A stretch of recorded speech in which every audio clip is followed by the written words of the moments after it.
Hello guys, welcome back to శుభ vibes. Next 1000 కోట్లు కొట్టబోతున్న hero ఎవరు? అసలు ప్రభాస్ తర్వాత అంతటి స్టార్డమ్ ఎవరికి ఉంది? అంతటి కెపాసిటీ సినిమా ఏదుంది మన తెలుగులో? ఇప్పుడు ఇదే భయ హాట్ టాపిక్ గా మారింది మన తెలుగు రాష్ట్రాల్లో. అయితే అసలు విపరీతమైన హైప్ తో మామూలుగా రావట్లేదు. ఒక్క 3 సినిమాలు బీభత్సంగా వస్తున్నాయి. సో ఆ 3 సినిమాలకి దాదాపు ఛాన్స్ ఉందని చాలా మంది కొట్టుకుంటున్నారు ఫ్యాన్స్ అయితే. సో మావాడంటే మావాడ కొడతాడు, మావాడంటే మావాడ కొడతాడని ప్రభాస్ ఆల్రెడీ బాహుబలితో అండ్ ఇప్పుడు కల్కితో 1100 కోట్లు కొట్టి చరిత్ర సృష్టించేశాడు. సో ప్రభాస్ రికార్డ్ ని ఇప్పుడు ఎవరు కొడతారు అనేది ఇప్పుడు చాలా చర్చనీయాంశంగా మారినది. సో మొత్తానికి ఎవరు కొడతారు, ఆ కొట్టబోతున్న హీరోలు ఎవరు, అంత కెపాసిటీ ఉన్న సినిమాలు ఏవి అని చూసుకుంటే మనకి 3 సినిమాలు కనపడుతున్నాయి అయ్యా ఈ సంవత్సరంలో రిలీజ్ కాబోతున్నాయి. అవే గేమ్ చేంజర్ ఒకటైతే and next Devara and Pushpa 2.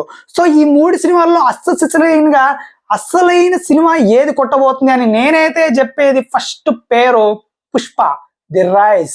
Pushpa 2 సినిమా అయితే ఖచ్చితంగా కొట్టబోతుంది అయ్యా, అంతకు మించి రేంజ్ లో కొట్టబోతుంది. దాదాపు ఈ సినిమాకి 1000 కోట్లు అనేది కేక్ వాక్ లాంటిది పుష్ప 2 మాత్రం.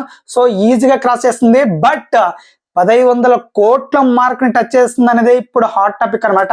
సో ఈ సినిమా గ్యారంటీగా కొట్టేస్తుంది, అందులో డౌట్ లేదు. బికాస్ ఆఫ్ పార్ట్ 1 హైప్, ఇది గుర్తుపెట్టుకోవాలి మరి. ఎస్, సో మొత్తానికి పార్ట్ 1 లేకపోతే పార్ట్ 2 అస్సలు కొట్టేదే కాదు, అందరికీ తెలిసిందే.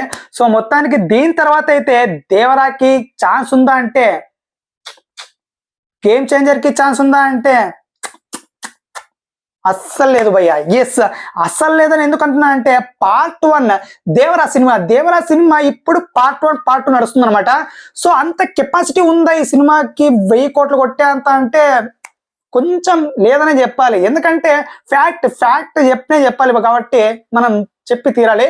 సో మొత్తానికి ఎంత కొడుతుంది భయ్య అంటే మాత్రం ఖచ్చితంగా 700-800 కోట్లకైతే తగ్గదు భయ్య, తగ్గేదే లేదు, అందులో డౌట్ లేదు. బట్ 1000 కోట్లు అంటే చాలా పెద్ద మార్జిన్.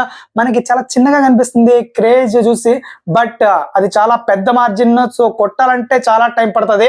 సో మొత్తానికి పార్ట్ 1 తో కొట్టకపోయినా ఈజీగా పార్ట్ 2 తో లేపి అవతల పారేసి 1500 కోట్లకు పోయినా ఆశ్చర్యపోనక్కర్లేదు సెకండ్ పార్ట్ అయితే. పోనీ ఇప్పుడు లాస్ట్ అండ్ ఫైనల్ గా గేమ్ చేంజర్ కు ఉందా 1000 కోట్లకు కొట్టే సత్తా అంటే అస్సలు లేదు భయ్య. ఎస్, బడ్జెట్ అనేది అస్సలు చాలా అంటే చాలా తక్కువ ఉంది భయ్య ఈ సినిమా గేమ్ చేంజర్ కి మాత్రం. సో 500 కోట్లు నుంచి 600 కూడా చూడాలి మరి. సినిమా హైప్ ని బట్టి, సినిమా ఏ రేంజ్ లో ఉంటుందో ట్రైలర్ ని బట్టి ఈ 500 కోట్లు 600 కోట్లు రావచ్చు భయ్య.